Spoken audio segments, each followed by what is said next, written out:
안녕하세요. 개인 투자자분들의 멘토 프로페서 킹입니다. 1월 30일 기술적 분석이 좋은 모닝 브리핑 출발해 보도록 하겠습니다. 자, 일단 미국 시장 같은 경우에는 30분의 흐름이 이탈한 상태에서 다시 저점을 깨야 되는데 다시 올라타는 모습을 보여주고 있죠. 이제는 뭐 놀랍지도 않습니다. 네, 다시 타는구나라고 인지를 하면 되겠고, 최근에 그나마 노릴 만한 종목이 없었던 시장인데, 뭐 대형주 중에서 테슬라가 일단은 180불 라인 왔죠. 180.06 라인을 찍고서 다시 반등하는 모습인데, 뭐 예를 들어서 그런 거 있습니다. 누군가는 180불 아래를 잡기를 원하고, 누군가는 그 근처만 와도 공격적으로 잡는 분들이 있는데, 이거는 어떤 전략이 맞다 틀리다 개념보다는 내 성향에 관련된 겁니다. 그렇다 보니까 미리 잡는 게 좋습니다. 혹은 그 근처에서 잡는 게 좋습니다. 혹은 아래에서 잡는 게 좋습니다. 어떤 전략이 더 맞고 틀리냐의 문제가 아니라, 내가 좀 더 공격적으로 하느냐, 분할로 하느냐, 뭐 이런 거의 차이다. 저는 뭐 충분히, 예, 그동안에 기다린 폭들이 있기 때문에 얼마든지 분할로든 뭐 단통으로든 뭐든, 내가 공격적으로 하신 분들은 좀 더 리스크를 안는 거고, 그렇지 않은 분들은 기다리는 거고, 이렇게 받아들이시면 된다. 그리고 한국 시장 같은 경우에는 어떻게 보면 기가 차서 좀 말이 안 나오고 있죠.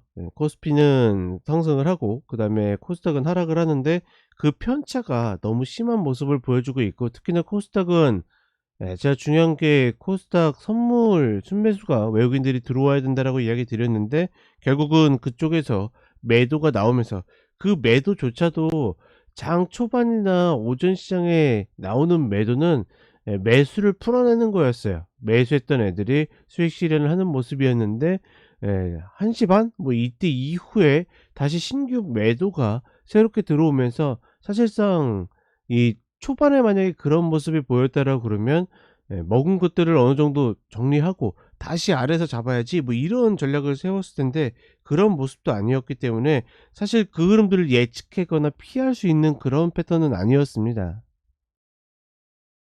따라서 하루하루 뒤집고 뒤집고의 흐름들을 다 따라갈 수 있는 상태는 아니었고, 다만 늘 이야기 드리지만 그 추격에 있어서, 그쵸? 그러니까 내가 이제 고민하다가 결국은 못 견디고 추격했을 때 이렇게 물리게 되면, 중요한 거는 나오질 못합니다. 그러니 저는 계속 추격에 대해서 좀 지양한다라는 이야기를 드리는 거고, 또다시 제자리로 내려왔기 때문에 오늘 흐름에서 다시 딛는 흐름을 보인다라고 그러면, 저는 충분히 매수가 가능하다라고 보고 있고, 여기 반드시 전략을 챙길 것이라고 이야기 드렸는데, 이 전략을 챙긴다라는 의미는, 제가 이야기 드린 이 큰 틀의 전략을 챙긴다라는 의미가 아니라, 내 컷이 있으면 반드시 어떻게 그 컷을 지키라는 이야기입니다. 그것만 지킬 수 있다라 그러면, 지금 제 아무리 저분들이 저렇게 흔들어도 그렇게 어렵거나 나쁜 장 아니다라는 거. 특히나 지금의 외국인들은 우리 시장이 정말 막 성장성이 좋아 가지고 그런 종목들을 모아 가고 뭐 이런 패턴이 아니라, 그저 그냥 지수를 사는 겁니다.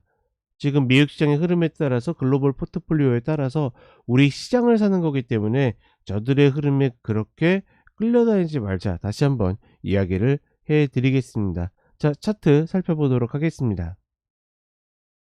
자, 나스닥 선물 30분 흐름 보게 되면, 이탈에서 저항 먹고 빠지면 저점을 깨고 내려가야 되는데 그렇지 않고 또다시 올라왔죠. 뭐 이런 흐름들 미국 시장에서 뭐 한두 번 본 거 아니기 때문에 그러려니 하는 거고, 뭐 다시 탔으니 또다시 올라갈 수도 있겠구나라고 인지하면 되겠고, 테슬라가 일단은 다시 180불 라인 딛고 반등을 하고 있죠.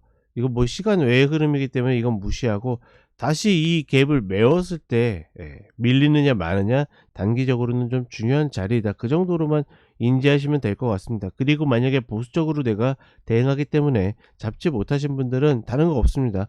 이런 외바닥은 버리고 다시 눌렸을 때 쌍바닥 패턴을 만들게 되면, 그때는 내가 접근을 한다, 뭐 이런 개념으로 접근하시면 되겠고, 뭐 내가 보수적으로 생각해서 못 잡았는데 놓쳤다라고 그러면, 그 내 성향이 이제 평균으로 수렴하는 거지, 그런 거에 대해서 막 고민할 필요는 없습니다. 다시 한번 이야기를 드리겠고, 그다음에 다우 같은 경우는 뭐 고점 넘어가고 있고, 나스닥은 다시 이거 고점 갱신했죠. 그러면 이 패턴을 보고서 혹여나 매도 치신 분들은 어떻게, 그냥 또 자르고 나오는 겁니다. 그래서 계속 이야기 드리는 거죠. 그냥 예를 들어서 저 같은 경우는 매도를 그다지 그러니까 인버스를 선호하지 않기 때문에 치지 않겠지만, 노리시는 분들은 계속 치고 잘리고 치고 잘리고를 반복해도 할 수밖에 없는 구간입니다. 그렇다고 이 구간에서 뭐 배째할 수 있는 구간은 아니기 때문에 그런 것들은 지켜 주셔야 되고, 전반적으로 또다시 고점을 갱신하면서 가고 있자. 이게 결국은 주도주가 있는 시장의 특징인 거죠. 그 반면에 우리 시장은 어떻게 보면 계속 이야기 드리지만 주도주가 없기 때문에, 누군가는 얘기할 수 있어요. 지금 자동차 저렇게 올라가는데 기아차나 현대차 얘네들이 주도주 아니야?" 아니면 그나마 삼성전자 잘 버티고 있는데 쟤네들 아니야?" 라고 하고 있지만, 시장의 분위기를 잡아서 전체적으로 지수를 끌고 다른 종목들을 끌고 갈 수 있는 그런 종목들이 없다라는 이야기죠.